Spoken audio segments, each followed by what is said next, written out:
Assalamu alaikum students. Today we are going to start 6th chapter lecture of 13th chapter. The article that we discuss today is Kirchhoff rule.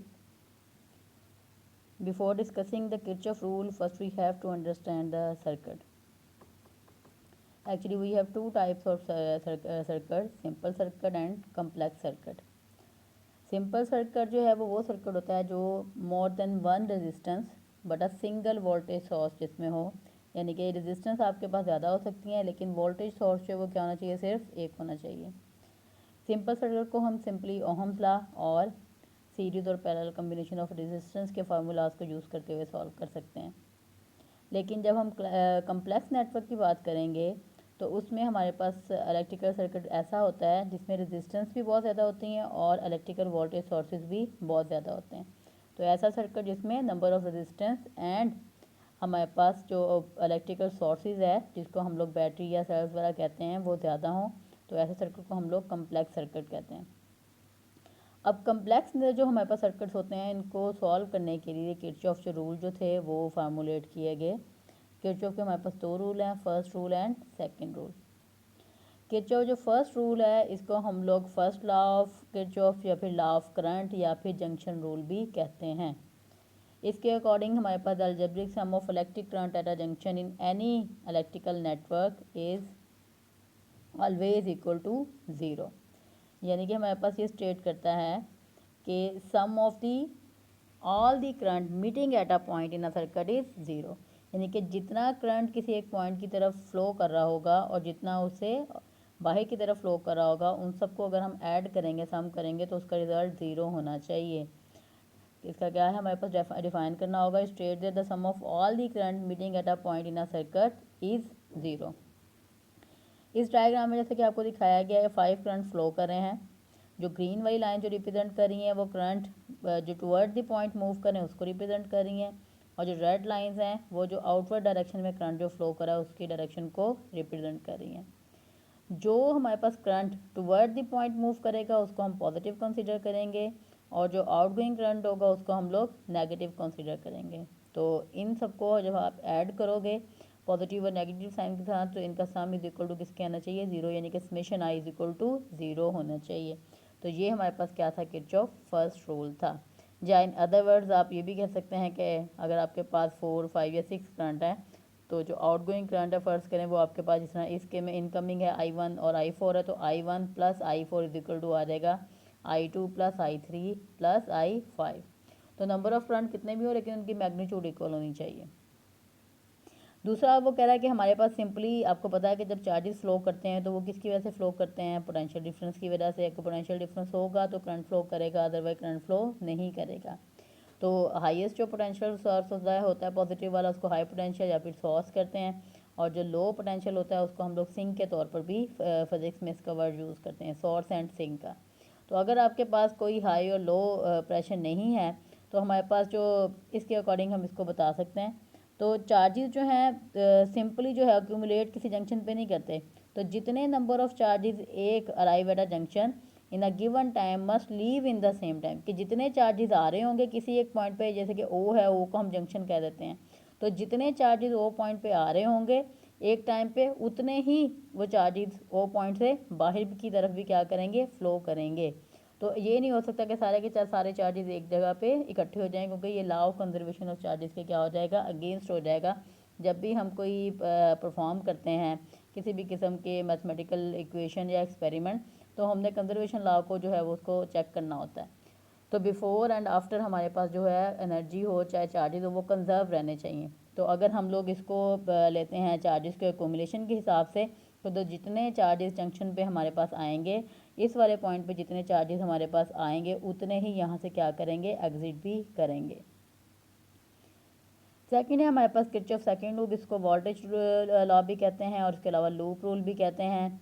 तो पहले first law में तो हमने current के हिसाब से अपनी वैल्यूज बताई थी कि sum of the current is equal to zero होना चाहिए, लेकिन किरचॉफ सेकंड रूल को हम वोल्टेज के रिस्पेक्ट से डिस्कस करते हैं। तो इसके अकॉर्डिंग हमारे पास sum of potential change along a closed loop in an electrical network is always zero. यानी कि अगर आपने एक सर्किट है जिसमें डिफरेंट रेजिस्टेंस और बैटरी को आपस में सीरीज में कनेक्ट किया हुआ है अलोंग अ क्लोज लूप, तो उनकी जो पोटेंशियल सम होगा अलोंग अ क्लोज टू वो किसके इक्वल होना चाहिए, 0 के इक्वल होना चाहिए। ये एक सर्किट आपको नज़र आ रहा है जिसमें एक E1 बैटरी है, ठीक है। उसके बाद हमारे पास एक रेजिस्टेंस R1 है, एक बैटरी आपके पास E2 है, इसके बाद आपके पास रेजिस्टेंस भी क्या है, R2 है, ठीक है। ये हमारे पास दो रेजिस्टेंस है इसमें और दो बैटरीज हैं। अब सबसे पहले तो हमने चेक करना है कि करंट जो है वो फ्लो किस डायरेक्शन में करेगा। तो आपको चेक करना पड़ेगा कि आपके पास जो बैटरीज यूज़ हो रही हैं वो E1 और E2, उनमें से हाईएस्ट जो है वो वोल्टेज जो है वो कौन से वाली बैटरी की है।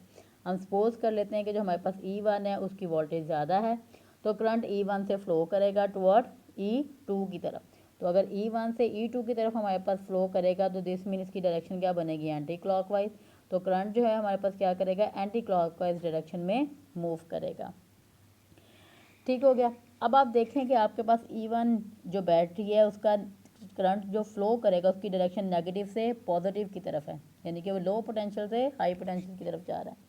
जब बैटरी के अंदर चार्ज लो से हाई पोटेंशियल की तरफ मूव करेंगे तो वो एनर्जी गेन करेंगे, यानी कि जो चार्जेस होंगे वो यहाँ से क्या करेंगे, एनर्जी गेन करेंगे। उस एनर्जी को हम रिप्रेजेंट करेंगे, ये हमारी इक्वेशन जो है E1 energy gain is equal to E1 और डेल क्यू से।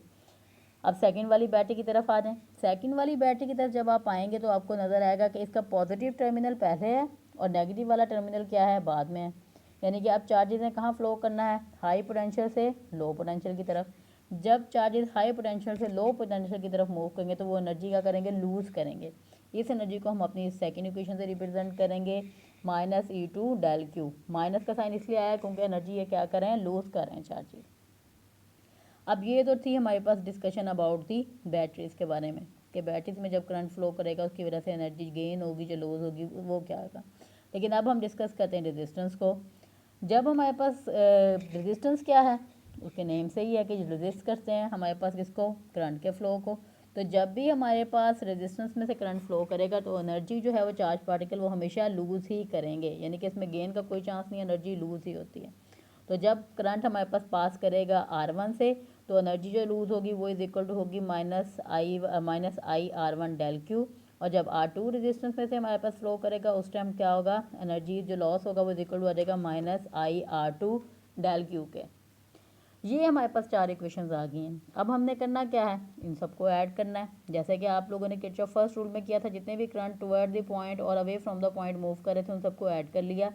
इसी तरह आप लोगों ने इसमें किरचॉफ सेकंड रूल में भी जितनी एनर्जीज हैं उन सबको क्या कर लेना है, ऐड कर लेना है। अब एनर्जी को हम लोग ऐड करते हैं,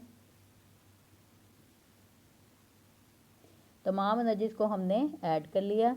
उसके बाद एनर्जी को ऐड करने के बाद इस वाली इक्वेशन में डेल क्यू हमने कॉमन ले लिया। जैसे आप डेल क्यू कॉमन लेंगे जो आपके पास इक्वेशन आ जाएगी वो इज इक्वल टू आ जाएगी del Q into E1 -IR1 -E2 -IR2 is equal to 0। अब डेल क्यू चार्ज तो 0 नहीं हो सकता, तो आपके पास क्या है, जो ये एनर्जीज़ की वैल्यू है जो वोल्टेज के इक्वल है ये आपके पास इज इक्वल टू क्या आ जाएगी, 0 आ जाएगी।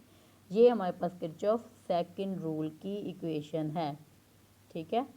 तो ये हमारे पास क्या है, किरचॉफ सेकंड रूल की इक्वेशन है। तो फर्स्ट रूल हमारे पास डिस्कस करा था करंट को, सेकंड हमारे पास डिस्कस करेगा पोटेंशियल चेंज को।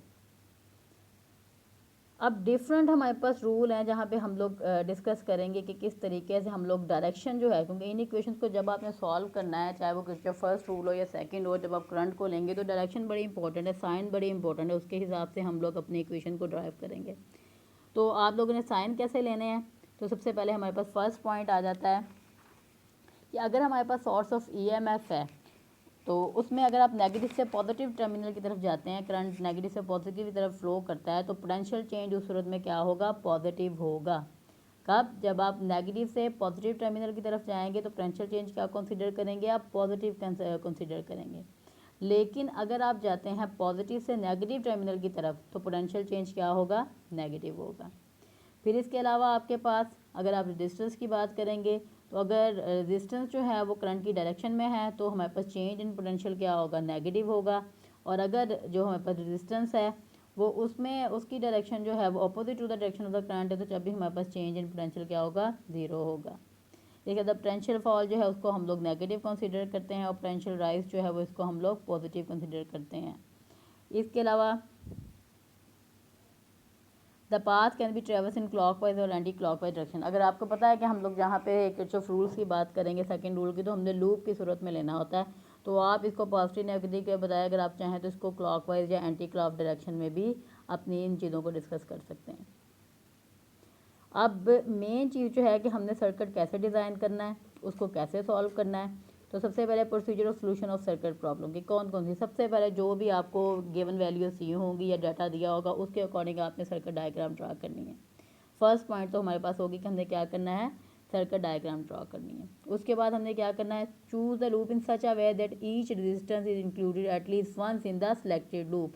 यानी कि आपने जब लूप बनानी है वो क्लॉकवाइज हो या एंटी क्लॉकवाइज हो, तो आपने इस तरीके से लूप लेनी है कि आपकी जितनी भी सारी रेजिस्टेंस उस सर्किट में है वो सारी की सारी उसको कवर करें।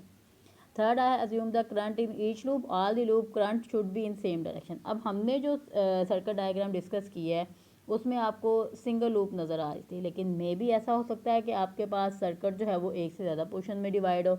जैसे कि ये हमारे पास इसको दो पोर्शन में डिवाइड कर लेते हैं, तो जो जो पोर्शन आप लेंगे तो उन पोर्शंस के में जो हमारे पास करंट लूप की डायरेक्शन है वो सेम होनी चाहिए।